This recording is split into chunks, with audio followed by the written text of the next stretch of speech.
Naranasan mo na bang magmahal ng sobrang lalim hanggang sa nakalimutan mo na kung paano ipahayag ang sarili mong sakit?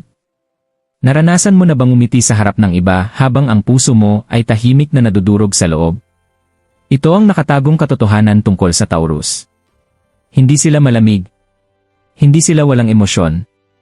Sa katunayan, mas malalim silang makaramdam kaysa sa karamihan ng tao. Pero ito ang kaibahan nila. Hindi nila ito ipinapakita.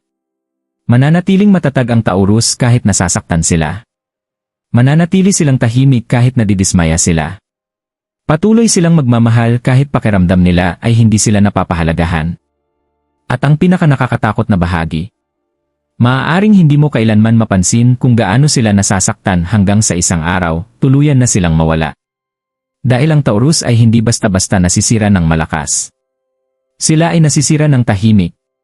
At kapag napagdesisyonan na nilang lumayo, walang babala, walang drama, tahimik lang at distansyang hindi mo na kailanman maayos pa. Sa mundo ng pag-ibig, madalas hindi nauunawaan ang Taurus. Nakikita ng mga tao ang kanilang kalmadong ugali, ang kanilang tahimik na personalidad at ang paraan ng kanilang pagdadala ng sarili ng may lakas at iniisip nila na ang Taurus ay hindi nahihirapan sa emosyon tulad ng iba. Iniisip nila na parang wala lang sa Taurus. Na hindi sila nasasaktan ng malalim. Na madali lang para sa kanila ang mag-move on. Pero ang katotohanan ay kabaligtaran. Nararamdaman ng Taurus ang lahat. Bawat salita, bawat pagbabago ng ugali, bawat sandali ng paglayo. Napapansin nila ang mga bagay na hindi napapansin ng iba. Naaalala nila ang mga bagay na nakakalimutan ng iba. At pinanghahawakan nila ang damdamin ng mas matagal kaysa sa nararapat. Pero imbes na ipahayag ito, itinatago nila. Hindi dahil ayaw nilang magbukas, kundi dahil natutunan nila sa mahirap na paraan na hindi lahat ng tao ay marunong humawak ng pagmamahal nila. Maraming Taurus ang dumaan sa sitwasyon kung saan ibinigay nila ang buong puso nila pero binaliwala lang. Nanatili silang tapat kahit nasasaktan na. Pinili nila ang katahimikan kaysa gumawa ng gulo. At sa paglipas ng panahon, naging eksperto sila sa pagpapanggap na okay lang sila. Ito ang nakatagong bahagi ng Taurus sa pag-ibig. Isang bahagi na puno ng lalim katapatan at tahimik na sakit. At kapag naintindihan mo ito, hindi mo na kailanman titingnan ang isang Taurus sa parehong paraan muli. Kapag ang isang Taurus ay umibig, hindi ito kailanman pansamantala. Hindi ito laro. Hindi ito ginagawa para lang magpalipas ng oras. Para sa Taurus, seryoso ang pag-ibig. Hindi sila nagmamadali. Hindi sila basta-basta nahuhulog kahit kanino. Naglalaan sila ng oras, nagmamasid, inuunawa, sinisigurado na ang taong pipiliin nila ay karapat-dapat sa panganib ng pagbubukas ng kanilang puso. Dahil para sa Taurus, ang pag-ibig ay hindi lang tungkol sa damdamin. Ito ay tungkol sa tiwala. Ito ay tungkol sa katapatan. Ito ay tungkol sa pagbuo ng isang tunay na bagay. At kapag sila ay nakapagdesisyon na, kapag pinapasok na nila ang isang tao sa kanilang mundo, nagmamahal sila sa paraang bihira. Ang Taurus ay magbibigay ng consistency. Nandyan sila hindi lang sa masasayang sandali kundi pati sa pinakamahirap mong araw.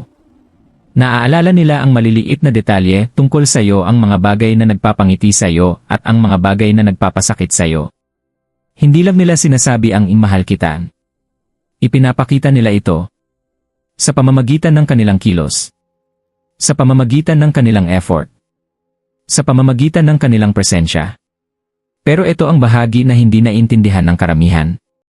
Habang mas lalong nagmamahal ang Taurus, mas nagiging vulnerable sila.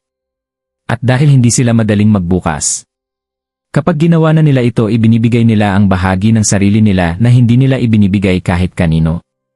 Kaya naman, kapag nasaktan ang Taurus, hindi lang ito panandalian. Nananatili ito. Tumitimo ito. May binabago ito sa loob nila. At kahit ganoon, hindi nila ito laging sinasabi. Patuloy ka pa rin nilang mamahalin. Kahit tahimik na silang nasisira sa loob. Narito ang katotohanan na hindi napapansin ng karamihan tungkol sa Taurus. Hindi sila laging nagsasalita kapag nasasaktan sila. Hindi sila laging humihingi ng atensyon. Hindi nila laging ipinapaliwanag kung ano ang nangyayari sa puso nila. Sa halip, nananatili silang tahimik. Nag-oobserba. Nararamdaman nila ang lahat ng malalim pero tahimik. Maaaring makita mo silang nakangiti, normal ang kilos, sumasagot na parang walang problema. Pero sa loob, punong-puno ng tanong ang isip nila. May nagawa ba akong mali? Bakit sila nagbago? Mahalaga pa ba ako sa kanila? Mas nag-overthink ang Taurus kaysa sa inaakala ng iba. Hindi dahil insecure sila, kundi dahil nagmamalasakit sila. Dahil kapag nagmahal sila, nagbibigay sila ng pansin. Napapansin nila ang maliliit na pagbabago. Ibang tono. Delayed na reply. Kakulangan ng effort. At imbes na agad mag-react, sinusubukan nilang unawain. Sinusubukan nilang ayusin ang lahat ng hindi nagkakaroon ng gulo. Nagbibigay sila ng pagkakataon. Paulit-ulit at paulit-ulit at paulit-ulit. Pero sa bawat pagkakataon na ini-ignore nila ang sarili nilang damdamin. Sa bawat pagkakataon na pinipili nila ang katahimikan kaysa magsalita, lumalaki ang sakit. Dahan-dahan. Tahimik. Malalim sa loob. At ito ang nagpapakaiba sa Taurus. Hindi sila basta-basta nasisira ng malakas. Hindi nila ipinapakita sa mundo ang sakit nila. Dinadala nila ito. Namumuhay sila kasama nito. Ngumingiti sila sa kabila nito. Hanggang sa isang araw, hindi na nila ito kayang dalhin. Isa sa pinaka-hindi nauunawa ang bagay tungkol sa Taurus ay kung bakit sila nananatili kahit nasasaktan na. Madalas silang tingnan ng iba at iniisip, bakit hindi ka nalang umalis? Bakit kapit ka pa rin? Pero ang hindi naiintindihan ng karamihan ay, ang Taurus ay hindi basta sumusuko. Kapag may pinili silang tao, hindi iyon basta-basta. Ini-invest nila ang oras nila, ang lakas nila, ang emosyon nila, ang katapatan nila. At kapag nag-commit na sila, hindi sila umaalis dahil lang naging mahirap ang sitwasyon.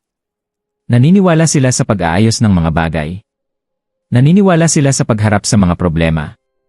Naniniwala sila na ang pag-ibig ay ipinaglalaban, hindi tinatalikuran. Naaalala ng Taurus kung paano nagsimula ang lahat. Ang masasayang sandali. Ang mga pangako. Ang koneksyon na minsang naging totoo. At pinanghahawakan nila yon. Pinanghahawakan nila ang pag-asa. Kahit nagsisimula ng masakit ang realidad. Kahit pakiramdam nila ay hindi sila napapahalagahan. Kahit alam nilang may nagbabago na. Nananatili sila dahil nakikita pa rin nila ang kabutihan mo. Nananatili sila dahil naniniwala silang kaya mong magbago. Nananatili sila dahil totoo ang pagmamahal nila. Pero minsan, nananatili sila ng mas matagal kaysa sa dapat. Hindi dahil mahina sila, kundi dahil tapat sila. Dahil hindi sila basta sumusuko sa tao. At dahil ang pag-alis ay nangangahulugang pakawalan ang isang bagay na minsan nilang ibinigay ang buong puso. Pero may isang bagay na hindi mo dapat maliitin tungkol sa Taurus. May hangganan sila. Matyaga sila. Tapat sila. Mananatili sila at susubok mas matagal kaysa sa karamihan.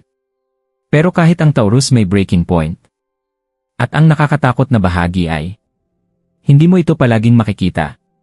Habang iniisip mong okay lang ang lahat. Habang akala mo ay palagi silang nandyan. Tahimik na silang umaabot sa hangganan nila. Sa bawat pagkakataon na pakiramdam nila ay hindi sila pinapansin. Sa bawat pagkakataon na pakiramdam nila ay sila na lang ang lumalaban. May unti-unting nagbabago sa loob nila. Hindi biglaan. Hindi maingay. Kundi dahan-dahan. Tahimik. Unti-unti silang lumalayo emosyonal. Tumitigil silang umasa. Tumitigil silang magpaliwanag. Tumitigil silang humingi ng mga bagay na dati nilang kailangan mula sa iyo. At ito ang sandaling hindi napapansin ng karamihan. Dahil ang Taurus ay hindi gumagawa ng drama. Hindi sila nakikipagtalo ng walang katapusan. Hindi sila nagmamakaawa para sa atensyon mo. Sa halip, nananahimik sila. Lumalayo. Nagiging iba. At kapag napansin mo na ang pagbabagong ito, huli na ang lahat. Dahil kapag napagtanto ng Taurus na hindi na pinapahalagahan ang pagmamahal nila, hindi na sila lalaban para manatili. Pipiliin na nila ang sarili nila. At kapag nangyari yon, wala nang balikan. Kapag ang isang Taurus ay tuluyan ng nagdesisyon na umalis, maaaring magmukha itong biglaan sa'yo. Maaaring pakiramdam mo ay nangyari ito nang wala kang kaalam-alam. Pero ang totoo, hindi. Ang desisyong iyon ay unti-unting nabuo sa paglipas ng panahon. Sa bawat sandaling pinili nilang manahimik. Sa bawat pagkakataong nasaktan sila pero walang sinabi. Sa bawat sitwasyon na pinili ka nila pero hindi nila naramdamang pinili mo rin sila. Ang Taurus ay hindi umaalis sa unang senyales ng sakit. Nananatili sila. Sumusubok sila. Umaasa sila. Nagpapatawad sila. Paulit-ulit at paulit-ulit at paulit-ulit. Pero habang ginagawa nila ang lahat ng iyon, may isa pa silang natututunan. Natututo silang maramdaman ang pagiging mag-isa kahit nasa relasyon. Natututo silang itigil ang pag-aasam. Natututo silang kumalas paunti-unti. Kaya kapag dumating na ang araw, kapag napagdesisyonan nilang sapat na, hindi sila sumasabog. Hindi sila nakikipagtalo. Hindi sila nagmamakaawa na maintindihan mo sila. Simple lang. Pinapakawalan ka nila. Tahimik. Buong buo. At ang pinakamasakit na katotohanan. Sa oras na umalis ang Taurus, matagal na silang umiyak ng tahimik. Matagal na nilang naproseso ang sakit. Matagal na silang nagpaalam sa puso nila. Kaya kapag sila ay umalis, wala nang balikan. Dahil ang Taurus ay hindi basta-basta umaalis. Pero kapag ginawa na nila, hindi na sila babalik ng dati. O minsan, hindi na sila babalik kailanman. Kaya kung may Taurus ka sa buhay mo, huwag mo silang baliwalain. Huwag mong isipin na ang katahimikan nila ay kahinaan. Huwag mong akalain na dahil hindi sila nagrereklamo ay hindi sila nasasaktan. Dahil ang Taurus ay nagmamahal sa paraang bihira. Ibinibigay nila ang oras nila, ang katapatan nila, ang pasensya nila, ang puso nila ng buo.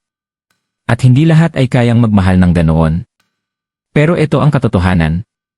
Ang parehong Taurus na nagmamahal ng malalim, ay kaya ring umalis ng tuluyan. Hindi dahil tumigil silang magmahal, kundi dahil napagtanto na nila, na sila lang ang tunay na nagmamalasakit. At kung ikaw ay isang Taurus na nakikinig dito, ito ang paalala mo. Mahalaga ang nararamdaman mo. Totoo ang pagmamahal mo. At karapat-dapat ka sa taong nakakakita ng effort mo. Na pinapahalagahan ang presensya mo. Na hindi ka pinaparamdam na kailangan mong itago ang sakit mo. Isang araw, hindi mo na kailangang manahimik. Isang araw, hindi mo na kailangang patunayan ang halaga mo. Dahil ang tamang tao, hindi ka kailanman papagdududahin dito. Kung naantig ng mensaheng ito ang puso mo, huwag kalimutang mag-like, mag-share at mag-subscribe. Dahil minsan, ang pinakamalalakas na tao ay ang mga taong pinakaramdam ng tahimik.